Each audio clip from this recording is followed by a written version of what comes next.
Welcome to Castle Hill and to all of those who are joining us from elsewhere. May this day open new possibilities, the possibilities of new beginnings, of new adventures, of more memories, which sustain us and keep us through the summer days ahead, as together we meet again with family and friends. May love and smiles radiate all around. Releasing lockdown has already proved problematic in many places. I need only mention Bournemouth Beach, West London, West Regent Street in Glasgow to highlight situations that have shoved COVID-19 out of the top news spot. So many people want tomorrow, today, or preferably yesterday, even though they have not worked out how to live together today safely. Can I suggest our attention ought not to be preoccupied with rushing back to dubious old ways without reflection, rather taking time to think how we shape the tomorrow beyond tomorrow. For there is hope. The ability to look beyond the moment, the issue, the time, to live towards what is yet to come. That's a faith position. It's not just Christian, it's not just Jewish, or even of any religious faith. Faith is not limited to religion. It's a human condition at times to have faith that enables us to see and so live towards a time that is different from now, better than now, more life-giving, living towards something yet to come. Listen for a word from God from Matthew's Gospel, chapter 10. Jesus said, "Whoever welcomes you welcomes me, and whoever welcomes me welcomes the one who sent me. Whoever welcomes God's messenger, because he is God's messenger, will share in his reward. And whoever welcomes a good man because he is good, will share in his reward. You can be sure that whoever gives even a drink of cold water to one of these, the least of my followers, because he is my follower, will certainly receive a reward."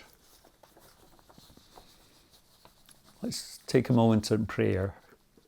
Loving God, in all the walking that is done along the pathways we create, through the routes we take, the social distancing we keep, may we find new common ground where invitations wait for stories to begin.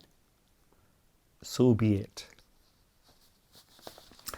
When you listen to Jesus' words about welcome and providing for your guests, there's very much a now element in them, responding to a need, to a moment. But that's what relationship is, and what the gospel continually talks about. Welcoming someone establishes that relationship by investing in the now of that relationship. We're reshaping the future. You can't get to the future without starting in the present. So while we hear Jesus' words about how we look towards our neighbour, or how we make space for the widow and the orphan, or how we welcome the stranger, these do two things. They change what happens in the present as we respond to needs through hospitality. And clearly, by changing that present, by providing for needs, the future shifts as well. So when Jesus speaks about welcoming folk, this is what is happening. Whatever you do now towards someone moves the future in a particular direction. We make the space for the future to grow, depending on how we treat others now. In the West, we often forget this future element in things. We're instant consumers. We can expect a book bought on the internet to arrive the same day as we order it. We send text messages and we get peeved if the reply is not almost instant. And yet the culture of welcome that Jesus explains is not only about that instant welcome and drawing a person in and being hospitable to them. The culture was quite clear that you never welcomed only individuals, but you welcomed all they were associated with, their whole culture, their story, their beliefs, their family. Hear Jesus' words that explain that culture. Whoever welcomes you welcomes me, and whoever welcomes me welcomes the one who sent me. In making space for a person, we make space for all that is bound to them. We may not necessarily agree with or support those things, but we aren't asked to be hospitable only to those people we agree with, but to all of our neighbours. In making that space, the future becomes more fluid as we don't know how this relationship, this connection with others will evolve. We're opening ourselves, our congregations, our communities, our country to the possibilities of change through different points of view and in faith, seeing the world from a different perspective. Shaping the tomorrow beyond tomorrow in what we do towards our neighbour now. Welcoming people does that.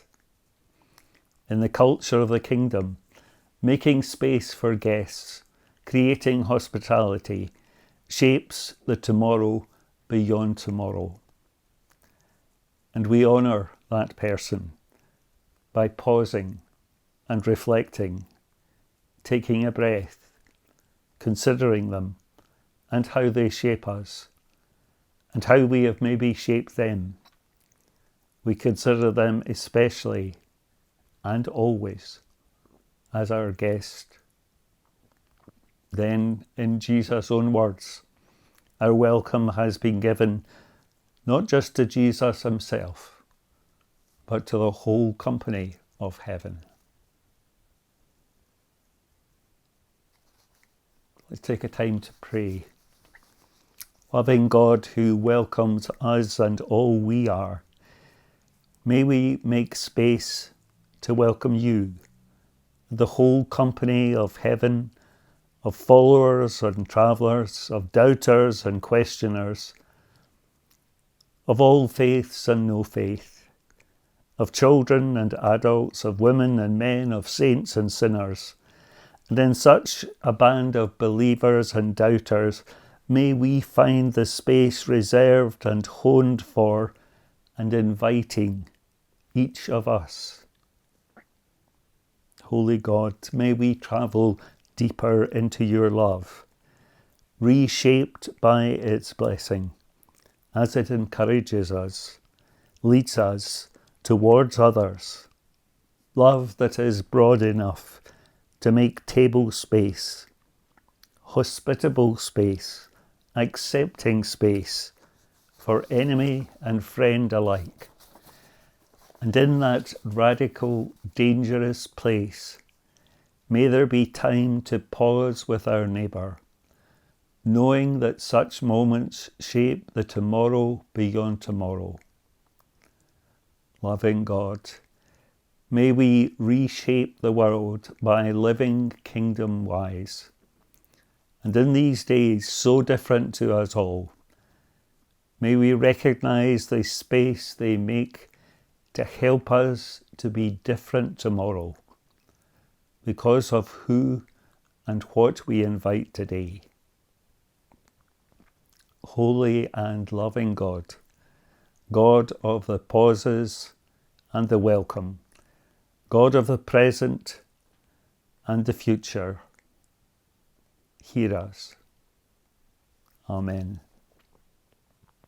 I'd like to share with you a modern psalm which has been written by a Scottish minister. Sing, O my voice, a song for tomorrow. Find words reimagined with promise and life. Sing, O congregation, the poems not yet written, born in expectation of what this journey can become. Sing, O you people, of the God who is at hand, reborn in the questions we honour and voice together. Sing, O our lives, of possibility in the present, honed by a faith heading for tomorrow. Sing, all you people, both lament and celebration, and in such a heady combination, may our hopes arise. Can I encourage you to listen to two hymns which Carol Thompson will sing following this reflection? And can I take this opportunity to thank my daughter Caitlin for covering the technological side of presenting this to you for the past weeks. Go in peace, my friends. Go in generous love and hospitable welcome. And the blessing of God, Creator, Companion and Comforter, be with us today and as a waiting welcome to each tomorrow. Amen. Lord, you have come to the seashore, neither searching for the rich nor the wise, desiring only that I should follow. O Lord, with your eyes set upon me, gently smiling, you have spoken my name. All I longed for, I have found by the water. At your side, I will seek other shores. Lord, see my goods, my possessions. In my boat you find no power, no wealth. Will you accept then my nets and labour? O Lord, with your eyes set upon me, gently smiling, you have spoken my name. All I longed for, I have found by the water. At your side, I will seek other shores. Lord, take my hands and direct them. Help me send myself in seeking the lost, returning love for the love you gave me. O Lord, with your eyes set upon me, gently smiling, you have spoken my name. All I longed for, I have found by the water.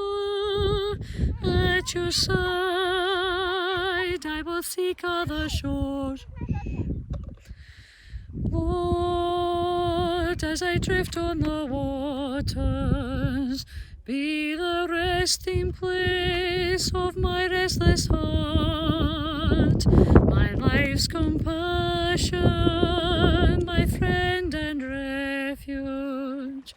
O Lord, with your eyes set upon me, gently smiling, you have spoken my name. All I longed for, I have found by the water. At your side, I will seek other shores. The church is wherever God's people are praising, knowing they're wanted and loved by our Lord. The church is wherever Christ's followers are trying to live and to share out the good news of God. The church is wherever God's people are loving, where all are forgiven and start once again. Where all are accepted, whatever their background, whatever their past and whatever their pain. The church is wherever God's people are seeking to reach out and touch folk wherever they are, conveying the gospel is joy and is comfort, to challenge, refresh and excite and inspire. The church is wherever God's people are praising, knowing we're wanted and loved by the Lord. The church is where we as Christ's followers are trying to live and to share out the good news of God.